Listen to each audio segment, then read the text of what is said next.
Hello everyone, my self Mohit Bishnoi and I am CA finalist.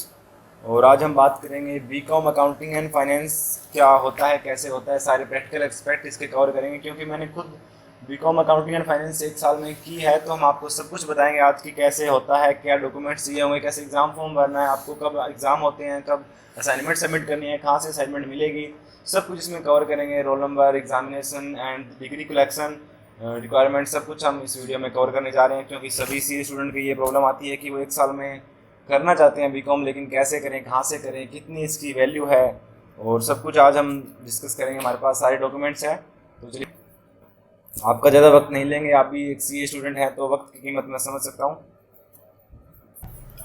तो BCom accounting and finance क्या है और इसकी क्या वैल्यू, उस पर बात करें तो बीकॉम अकाउंटिंग एंड फाइनेंस एक बैचलर डिग्री है नॉर्मल, जैसे कि बाकी यूनिवर्सिटीज आपको देती है के यू के CDLU। लेकिन यहाँ पे इतना एग्रीमेंट हुआ है एक ICAI का और अपनी इग्नू का एग्रीमेंट हुआ 2007 में, जिसके अंदर ये डिसाइड किया गया कि हम आपको एक साल में ही 6 एग्जाम देकर आपको बीकॉम की डिग्री दे देंगे, जैसे आपको पता ही होगा। तो उससे क्या होगा कि CA स्टूडेंट का टाइम बच जाएगा, क्योंकि आपको जो वहाँ पे एग्जाम आपने जो क्लियर कर लिया है उसका क्रेडिट यहाँ ट्रांसफर हो जाएगा। उसकी वजह से आपको एक साल के अंदर जो 6 सब्जेक्ट बचेंगे, जो कि इग्नू के यूनिक सब्जेक्ट होंगे, सिर्फ वही दे के आप बीकॉम की डिग्री ले सकते हैं। तो इसके नुकसान की बात करें कि मतलब बीकॉम हो जाती है, इसमें क्या दिक्कत आ सकती है। दिक्कत ऐसे कुछ नहीं होती, मेनली अफवाह होती है कि इग्नू से डिग्री नहीं आती है, कम्युनिकेशन नहीं है। हाँ, कम्युनिकेशन काफ़ी वीक है इग्नू के साथ, हम उनको कॉल नहीं कर सकते, उनकी मेल पे रिस्पॉन्स अवश्य आ जाता है, हम उनको कॉल नहीं कर सकते डायरेक्टली। उनके लैंडलाइन नंबर वो उठाते नहीं है, फ़ोन उनका साइड में रखा होता है, हर टाइम आपको बिजी दिखाएगा, क्योंकि वो लैंडलाइन का फ़ोन निकाल के साइड में रख देते हैं ताकि कोई भी फ़ोन आए तो उनको बिजी दिखाए, जैसे कि उनका स्टाफ इंगेज है। लेकिन आपका वो फ़ोन तो रेयरली उठा पाएंगे। तो आपसे एडवाइस करूंगा कि जब भी आप इग्नू में जाएं, कहीं से भी शुरुआत करें, तो किसी भी पर्सनल बंदे का पर्सनल नंबर लेके आएँ आप, ताकि कभी भी कोई कम्युनिकेशन करनी हो तो आप रीजनल सेंटर में उस इंसान को कॉल करके आप सारी जानकारी ले सकें। तो मैंने ऐसा ही किया था, तो इसलिए मैं कहूँगा आप यही।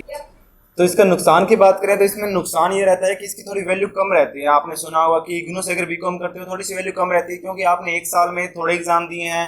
और अगर आप कंपेयर करेंगे DU से, तो DU के अंदर आपको 3 साल तक एग्जाम देने होते हैं। तो कहीं ना कहीं आप इसका फायदा उठा रहे हो, थोड़ी सी इसकी वैल्यू थोड़ी सी कम मानी गई है। कहीं आप जॉब के लिए अप्लाई करते हो तो अगर आपका कॉम्पिटिटिव कैंडिडेट के पास DU बीकॉम से है, तो हो सकता है थोड़ा सा फर्क पड़े वहाँ से, अगर उन्होंने बीकॉम DU से की हुई है तो। बाकी कुछ खास इसकी लिमिटेशन नहीं है।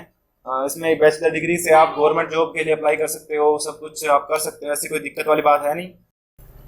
तो अब हम बात करते हैं प्रोसीजर क्या रहता है, कैसे अप्लाई करना है, कैसे फॉर्म भरने हैं, क्या डॉक्यूमेंट्स चाहिए, कैसे कैसे होगा। तो सबसे पहले आपको अप्लाई करने के लिए आपको जाना पड़ेगा रीजनल सेंटर में।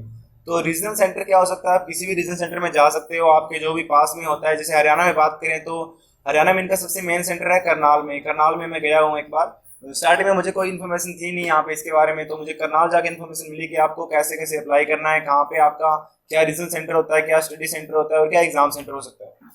तो रीजन सेंटर इसमें कोई भी हो सकता है, आपके आसपास, आप जिस शहर में रह रहे हो, आपका होम टाउन कहीं और है या फिर आप कहीं बाहर रह रहे हो, तो आपके आसपास का कोई भी एरिया जहाँ पे भी कोई रीजन सेंटर हो इसका। जैसे कि मैंने अप्लाई किया था तो दिल्ली के रीजन सेंटर 3 से अप्लाई। तो इसमें अप्लाई कैसे करना है, उसके लिए आपको रीजन सेंटर जाना पड़ेगा। कोई भी आपके आसपास रीजन सेंटर है, आप गूगल मैप से या फिर कैसे भी सर्च करके आप जा सकते हैं। उसके बाद वहाँ पे आपको जाते ही एक प्रोस्पेक्टस दिया जाएगा, उसके लिए आपको फीस पे करनी पड़ेगी। उसके लास्ट में आपको एग्जाम फॉर्म मिलेगा, और उसके लिए आप एग्जाम फॉर्म भरेंगे तो उसके साथ आपको DD लगाना पड़ेगा, जो कि होगा 7200 रुपये का एग्जाम फीस होगी, 7200 रुपीज़। और उसके लिए मैं आपको प्रोस्पेक्टस इनका लिंक दे रहा हूँ, डिस्क्रिप्शन में भी आपको लिंक मिल जाएगा, जहाँ से आप प्रोस्पेक्टस सारा पढ़ सकते हैं। तो आपको प्रोस्पेक्टस के ऊपर मेन फोकस करना है, क्योंकि सारी इन्फॉर्मेशन यहीं से मिलेगी।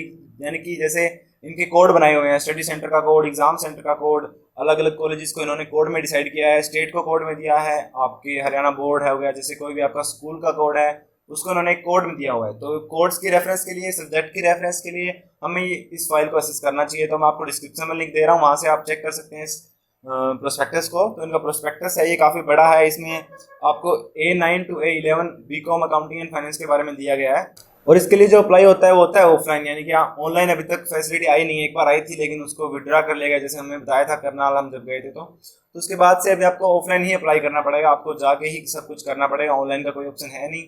और इनके 2 सेशन होते हैं एग्जाम होने के, जून में और दिसंबर में। तो जून के लिए आपको अप्लाई करना पड़ता है लास्ट ईयर में, यानी कि 1 साल बाद एग्जाम होंगे। यानी हर साल 2 एग्जाम होते हैं, जून एंड दिसंबर। उसके लिए आपको 1 साल पहले अप्लाई करना पड़ता है, 1 साल पहले जून में या फिर 1 साल पहले दिसंबर में। तो उसके लिए आपको 2 मंथ का टाइम मिल जाता है अप्रोक्सीमेटली अप्लाई करने का। 2 महीने के लिए इनके फॉर्म्स ओपन रहते हैं, उसमें आपको ऑफलाइन जाके वहाँ पे सबमिट कर सकते हैं फॉर्म को। तो एलिजिबिलिटी की बात करते हैं। एलिजिबिलिटी के लिए आपकी सीपीटी क्लियर होनी चाहिए या फिर फाउंडेशन होता है जो भी आ गया है, तो फाउंडेशन आपको क्लियर होना चाहिए। उसके बाद इंटर के अंदर आपने रजिस्ट्रेशन ले लेना चाहिए, यानी कि इंटर का आपका कोई भी एग्जाम पास होना जरूरी नहीं है यहाँ पे रजिस्ट्रेशन के लिए, आपका सिर्फ रजिस्ट्रेशन करवाना आवश्यकता है, क्योंकि वहाँ पे आपको डॉक्यूमेंट्स के अंदर वो आपके सीपीटी का एग्जाम शीट चाहिए आपको, सीपीटी के रिजल्ट जो होएगा, और उसके बाद सीए इंटर का रजिस्ट्रेशन सर्टिफिकेट, और उसके बाद आपको डॉक्यूमेंट्स में आपको बता दूं 2 आपकी फ़ोटो चाहिएगी, उसके बाद 12th की मार्कशीट, और ये सब डॉक्यूमेंट आपको लेके जाने पड़ेंगे जब आप फॉर्म भरेंगे। तो एलिजिबिलिटी यही है, लेकिन जब आपको डिग्री चाहिए तो डिग्री के लिए आपको 3 साल हो जाने चाहिए, यानी कि आप एग्जैक्टली आपने अभी आपने अगर एग्ज़ाम दिया है नेक्स्ट ईयर में, तो आपको उसी एग्ज़ाम देने के 2-3 मंथ के बाद अगर आप पास होते हैं तो आपको डीएमसी नहीं मिलेगी। आपको डीएमसी लेने के लिए आपको 3 साल का वेट करना पड़ेगा। 3 साल कहाँ से? 3 साल from the date of registration to intermediate course. तो 3 साल बाद आपको डिग्री मिलेगी। तो इसके लिए आपका सीए फाइनल का होना जरूरी नहीं है, क्योंकि ऑब्वियसली सीए फाइनल ना हो या रिस्क होता है, इसके लिए लोग यहाँ से बीकॉम अकाउंटिंग एंड फाइनेंस करते हैं, ताकि कहीं ना कहीं आपकी बैचलर डिग्री का एक सेफ साइड रहे। तो वहाँ पे सीए फाइनल की तो आवश्यकता नहीं है, लेकिन आपको 3 साल का वेट करना पड़ेगा सीए इंटर के रजिस्ट्रेशन के बाद। तो अगर इसमें बात करें आर्टिकलशिप की, तो आर्टिकलशिप के लिए कुछ खास नहीं लिखा हुआ, इवन आपके दोनों ग्रुप क्लियर होने चाहिए, क्योंकि जब आप फाइनल की डिग्री लेने जाएंगे तो आपको सीए के इंटर के बहुत ग्रुप्स की सर्टिफिकेट वो लेंगे, पास सर्टिफिकेट। तो अब आ जाते हैं प्रोस्पेक्टस के ऊपर। प्रोस्पेक्टस के पेज नंबर A9 से, यहाँ से स्टार्ट होता है बीकॉम अकाउंटिंग एंड फाइनेंस। तो सबसे पहले आता है पार्ट ए। पार्ट ए के अंदर बताया गया है कि जो 4 कोर्स है, जो कि 4 एग्जाम सीपीटी से जिनका क्रेडिट यहाँ पे ट्रांसफर हो रहा है, वो आपको नहीं देने हैं, क्योंकि उनका क्रेडिट वहाँ से ट्रांसफर हो रहा है, आपको 4th कॉलम में दिखाई दे रहा होगा। उसके बाद आता है पार्ट बी। पार्ट बी के अंदर आते हैं 6 सब्जेक्ट, वो आपको कंपलसरी देने पड़ेंगे इग्नू की साइड से, जो कि बीकॉम अकाउंटिंग एंड फाइनेंस के सब्जेक्ट्स होंगे, जिसके लिए आपको तैयारी करनी पड़ेगी। Foundation course in English 1 and foundation course in English 2, इनका दोनों के अंदर ऑप्शन दिया गया है, फाउंडेशन कोर्स इन हिंदी 1 के साथ और फाउंडेशन कोर्स इन हिंदी 2 के साथ। तो आपको चाहे तो ऊपर वाले इंग्लिश सेलेक्ट करनी है या फिर हिंदी। तो इंग्लिश के भी 2 हैं, हिंदी के भी 2 हैं, या तो हिंदी के 2 या फिर इंग्लिश के 2। तो इनके आपको कोड दिख रहे होंगे FEG1 FEG2। तो ये कोड क्या है कि हर एक सब्जेक्ट के कोड इन्होंने डिसाइड किए हुए हैं, आपको ये कोड याद करने पड़ेंगे, कोड ही यूज होते हैं। कल को आप कहीं से बुक्स लेने जाएंगे, असाइनमेंट्स के लिए कुछ अप्रोच करेंगे, तो आपको वहाँ पे ये कोड बताने पड़ेंगे, कोड आपको याद करने पड़ेंगे। कोड फिक्स हो चुके हैं, इनकी कोड की डिटेल आपको लास्ट में इसी PDF के अंदर सारी डिटेल मिल जाएगी। उसके बाद आगे चलते हैं second subject. Second subject is BEG 104। तो इसके अंदर क्या होता है? English for business communication. और उसके बाद है दूसरा ऑप्शन प्रयोजन मूलक हिंदी। तो मैंने क्या किया था आपने बताऊं तो मैंने FEG1 और FEG2 दोनों को चूज किया था, क्योंकि इंग्लिश आपकी CA प्रोफेशन के साथ लिंक होता है, और सेकेंडली जो business English for business communication है वो भी काफ़ी नीडफुल रहता है हमारे CA कोर्स के अंदर। तो सेकंड ऑप्शन में मैंने English for business communication choose किया था। और उसके बाद बात करते हैं next fourth subject foundation course in humanity and social science, और इसके ऑप्शन में रहता है foundation course in science and technology. तो इसके अंदर भी मैंने चूज किया था foundation course in humanity and social science, क्योंकि मेरा मानना ये था कि साइंस का हमारे यहाँ पे इतना यूज, वो तो आपकी इच्छा है, लेकिन मुझे सोशल साइंस का अच्छा लगा तो मैंने सोशल साइंस यूज कर लिया। उसके बाद आता है बिजनेस इन्वायरमेंट और एक्सपोर्ट प्रोसीजर एंड डॉक्यूमेंटेशन, ये दोनों कंपलसरी रहते हैं, आपको देने पड़ेंगे। अब आप नोट करेंगे तो ये 6 के सब्जेक्ट कहीं ना कहीं थोड़े यूनिक है, इको को छोड़, क्योंकि अभी तो इसके अंदर फाउंडेशन में आपको इंग्लिश का कोर्स मिल जाता है, लेकिन जो CPT का टाइम था उसके अंदर इंग्लिश का ऐसा कुछ नहीं था। तो CA के अंदर इंग्लिश कहीं ना कहीं वीक होती जा रही थी, तो यहाँ पे इसके अंदर इंग्लिश में प्रीफरेंस दी गई है, ताकि इंग्लिश आप यहाँ से कवर कर सकें। और बिजनेस कम्युनिकेशन का कोई सब्जेक्ट खास है नहीं हमारे CA के अंदर, तो इसको यहाँ लाया गया था, और बाकी सब्जेक्ट भी ऐसे ही हैं, इसलिए यहाँ पे इनको इंपोर्ट किया गया था कि आपने CA के अंदर नहीं दिया तो आप यहाँ दे सकें। उसके बाद बात करते हैं पार्ट सी। पार्ट सी के अंदर आपके कोर्सेज होते हैं, वो होते हैं CA इंटरमीडिएट के, और ये भी आपके सारे के सारे क्रेडिट वहाँ से ट्रांसफर हो चुके हैं, तो यहाँ पे भी आपको अपेयर करने की आवश्यकता नहीं है। अब पासिंग क्राइटेरिया की बात करते हैं। पासिंग क्राइटेरिया में क्या रहता है कि जो पार्ट A, पार्ट B और पार्ट C है, तीनों को मिला के आपके एवरेज बनने चाहिए 35% से ज़्यादा, यानी कि अगर 35% से कम बन रहे हैं तो आपको ये दोबारा से अपेयर करना पड़ेगा इसके अंदर। और अगर उसके बाद रैंक दी गई है, जैसे आप देख सकते हैं स्क्रीन पे। अब बात करते हैं इसके एग्जाम पैटर्न की। एग्जाम पैटर्न में कौन सा सब्जेक्ट कितने टाइम के लिए है, तो आप स्क्रीन पे सब कुछ देख सकते हैं। जो फर्स्ट एग्जाम है वो 50 मार्क्स का है, सेकंड 50 मार्क्स का है, और यहाँ पे दिख रहा होगा आपको वेटेज का ऑप्शन। वेटेज 100%। इसका मतलब ये है कि जिसके अंदर जो लास्ट 2 सब्जेक्ट है, इको 13 एंड AED1, यानी कि economics, business environment and export, उसके अंदर आपको वेटेज दी गई है 70% की, क्योंकि इन 2 सब्जेक्ट की दी जाती है असाइनमेंट्स। तो असाइनमेंट की वेटेज होती है 30%, सब्जेक्ट की वेटेज होती है 70%। तो इनके साथ आपको टाइमिंग दिया गया है कितने घंटे का एग्ज़ाम होता है, और ये सब आप इन्फॉर्मेशन रिकॉर्ड कर सकते हैं, इसका स्क्रीनशॉट ले सकते हैं।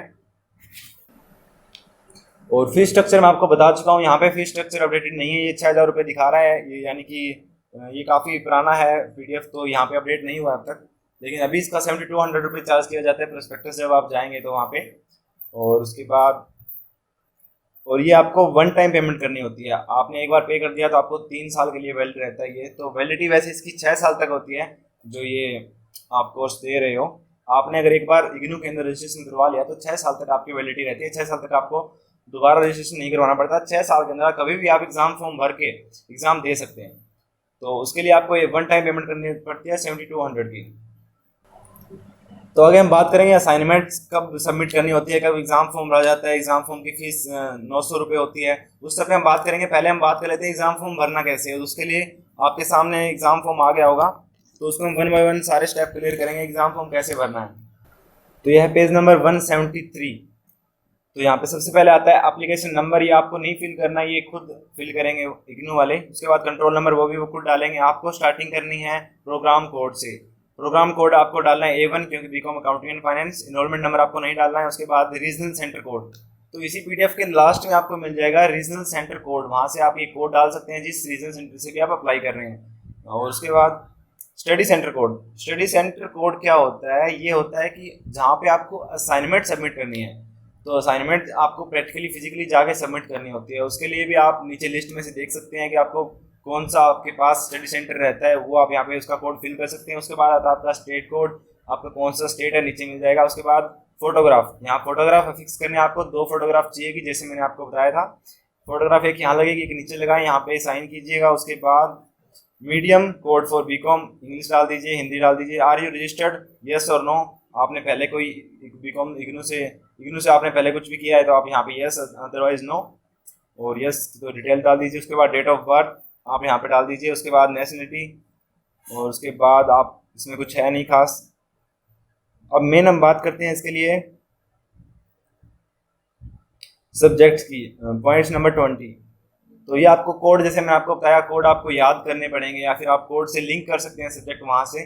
तो यहाँ पे आपको ये कोड डालने हैं। स्टार्टिंग में जैसे इंग्लिश का था तो A1 डाल दीजिए। उसके बाद BEGE 104 के लिए फिर से A1 डाल दीजिए। उसके बाद फिर से A1 डाल दीजिए, FHS जो मैंने डाला था, या फिर आप अपनी मर्जी से डाल सकते हैं। उसके बाद तो अब बात करते हैं पॉइंट नंबर 22, एम्प्लॉयमेंट स्टेटस। यहाँ पे आपको अनएम्प्लॉयड डालना है या फिर एम्प्लॉयड डालना है। अगर आप आर्टिकलशिप कर रहे हो, CA स्टूडेंट हैं आप, तो आर्टिकलशिप कर रहे होंगे इस टाइम पे, तो यहाँ पे ये डाउट रहता है कि आपको क्या डालना है। तो मुझे कोई कंफर्मेशन नहीं मिली थी, तो मैं इसके लिए आपको कोई भी गाइड नहीं कर सकता, मैंने डाला था एम्प्लॉयड। उसके बाद डिटेल ऑफ स्कॉलरशिप, यहाँ पे कुछ नहीं डाल सकते। उसके बाद आती है बोर्ड कोड। बोर्ड कोड आपको नीचे मिल जाएगा, +2 क्वालिफिकेशन का, सारे बोर्ड्स की लिस्ट नीचे दी गई है। उसके बाद फर्स्ट CPT, उसके लिए आपको NRO डालना है, मंथ ऑफ पासिंग डालना है। उसके बाद बीकॉम अकाउंटिंग एंड फाइनेंस, यहाँ पे आपको A1 या B2 आप देख सकते हैं। आपने सिर्फ इंटर में रजिस्ट्रेशन किया है तो A1 डाल दीजिए, या आपने CA इंटर पास कर रखी है तो B2 डाल दीजिए। उसके बाद यहाँ फिर से NRO और डेट ऑफ रजिस्ट्रेशन। नीचे बात करते हैं डिटेल ऑफ फीस की। तो यहाँ पे आपको डालना है डिमांड ड्राफ्ट की नंबर और डिटेल्स। तो यहाँ पे आपको बता दिया मैंने कि 7200 रुपीज़ की फ़ीस रहती है। और उसके लिए आपको एक बात ध्यान में रखनी है कि जो फेवर होता है, जिसके फेवर में हम DD बनाते हैं, तो वहाँ पे आपको इग्नू का ही नाम डालना है। आप ये नहीं डाल सकते to the chairman IGNOU regional centre 3 या फिर कुछ भी। इससे हमारा DD रिजेक्ट हो सकता है, क्योंकि मेरे साथ भी ऐसा ही हुआ था, हमारा DD रिजेक्ट हो गया था। तो उसके बाद वापस उनकी कॉल आती है कि आपको दोबारा DD बनाना पड़ेगा। तो ऐसे आपकी कोई दिक्कत ना है, इसलिए आप पहले उनसे कंफर्म कर लीजिए किस नाम से आपको DD चाहिए। सारा आप बैंक डिटेल यहाँ पे डाल दीजिए, बैंक नंबर। उसके बाद एड्रेस फॉर कोरेस्पोंडेंस के आपको कौन से एड्रेस पे आपको कौन सा एड्रेस चाहिए, तो एड्रेस आपके पर्सनल एड्रेस ही रहेगा। यहाँ पे पोस्टल एड्रेस नीचे अलग से मांगेगा, जहाँ पे आपको बुक सबमिट की जाएगी, यहाँ पे आपको बुक्स आपको शिप की जाएगी। उसके बाद telephone number, fax number, email address. उसके बाद डिक्लेरेशन, यहाँ पे डेट डाल के आप साइन कर दीजिए। उसके बाद आपको जो जो डॉक्यूमेंट देने हैं उसके ऊपर आप टिक कर दीजिए, जैसे certificate for +2 qualification, proof of passing CPT, proof of registration. और उसके बाद आपको 2 स्टूडेंट कार्ड और एक्नॉलेजमेंट कार्ड नीचे मिलेंगे, वो भी आपको यहीं पे सबमिट करने हैं। और ये आता है अपना एक्नॉलेजमेंट कार्ड, यहाँ पे भी आपको सारी डिटेल डालनी है। DD की डिटेल डाल दीजिए, DD की डेट डाल दीजिए, अमाउंट और ड्रावन ऑन, ठीक है। ये भी तो ये होता है आई कार्ड। यहाँ पे आपको सारी की सारी डिटेल खुद डालनी पड़ेगी, इनरोलमेंट नंबर को छोड़ के। ये डिटेल डाल के आप यहाँ पे साइन करके फोटो लगा के उनको दे दीजिए। और वो आपको 10 से 15 दिन के बाद जब ये सक्सेसफुल रजिस्टर हो जाएगा तो आपको फिर से आई कार्ड आपको रिटर्न कर देंगे। ये आई कार्ड आपको लेके जाना पड़ेगा अपने एग्ज़ाम में, और ऊपर आपको जो एक्नॉलेजमेंट कार्ड दिख गया है वो आपको ले जाने की जरूरत नहीं है।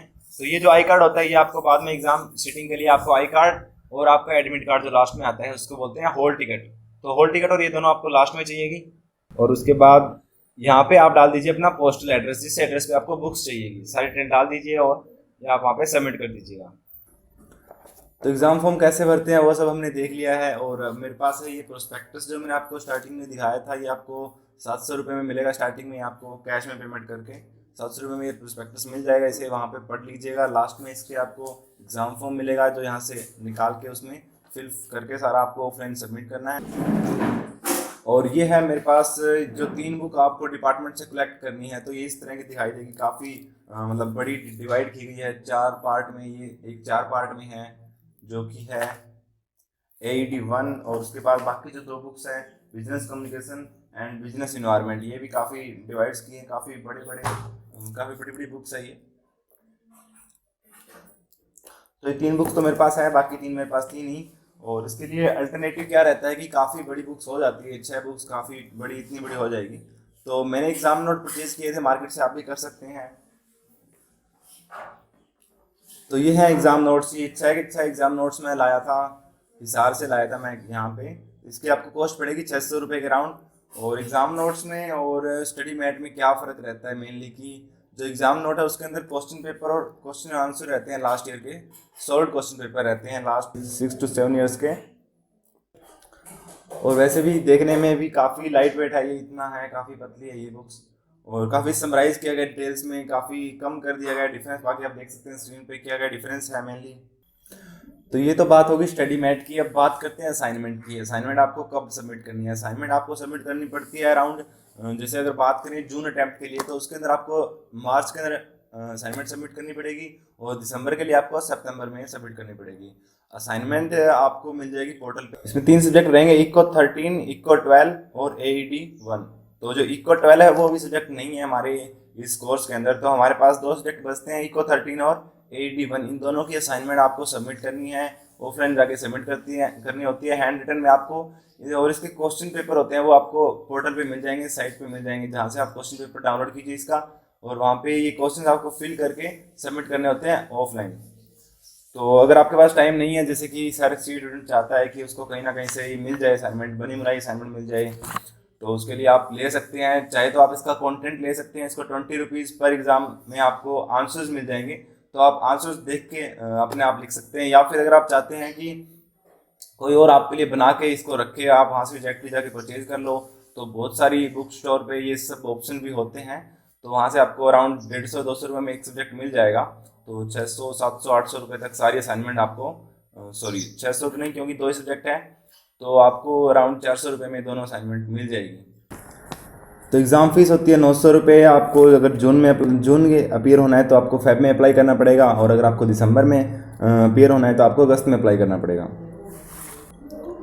और एग्ज़ाम की डेट शीट आपको मिल जाएगी 2 महीने 1.5 महीने पहले, और उसके बाद हॉल टिकट आपको मिलेगी 10 से 15 दिन पहले। और हॉल टिकट लेके और आई कार्ड लेके आपको एग्ज़ाम सेंटर में अपीयर होना है, और जितने भी इंस्ट्रक्शन आपको हॉल टिकट पे वो सारी पढ़ लेनी है। और एक सवाल ये रहता है कि इसमें कितना टाइम आपको लगेगा, कितने टाइम के अंदर आप ये बीकॉम की बुक्स पढ़ के एग्ज़ाम अपीयर कर सकते हैं, क्योंकि टाइम लिमिटेड होता है, आपकी CA फाइनल की क्लासेस चल रही होती है साथ साथ में। तो इसके लिए आपको मैं मानता हूँ 20 से 25 दिन में आप इनकी 6 की 6 बुक्स को कवर कर सकते हैं। ऐसा इसमें कुछ खास है नहीं। इंग्लिश के सब्जेक्ट्स हैं 3, तो उसमें इंग्लिश में नॉर्मल ग्रामर्स वगैरह का यूज़ करना है। बिजनेस कम्युनिकेशन और एक्सपोर्ट पे थोड़ा टाइम लग सकता है। तो यहाँ पे कुल मिला के आपको 20 से 25 दिन में आप ये कर सकते हैं। तो एक बात और बता दूँ कि ये सब जो भी आप देख रहे हैं ये सिर्फ मैं इन्फॉर्मेशन पर्पज़ के लिए कर रहा हूँ, इसमें और कुछ आनी जानी है नहीं। आपको ध्यान होना चाहिए CA फाइनल के ऊपर, मेरा भी वहीं पे ही है। तो ये सिर्फ मैं इन्फॉर्मेशन शेयर कर रहा हूँ कि कहीं अगर किसी का कुछ भला हो सकता है। जैसे कि मेरे दोस्त मुझसे पूछते रहते हैं कि तूने बीकॉम अकाउंटिंग फाइनेंस से कैसे करी है, तो सारी इन्फॉर्मेशन जितनी भी मैं कवर कर सकता था मैंने कोशिश करी है, सब कुछ कवर कर दिया है। फिर भी कुछ रहता है आप पूछ सकते हैं, समय मिला अगर मुझे तो मैं अवश्य रिप्लाई कर दूँगा। तो थैंक यू एंड आप सब्सक्राइब भी कर सकते हैं। Thank you.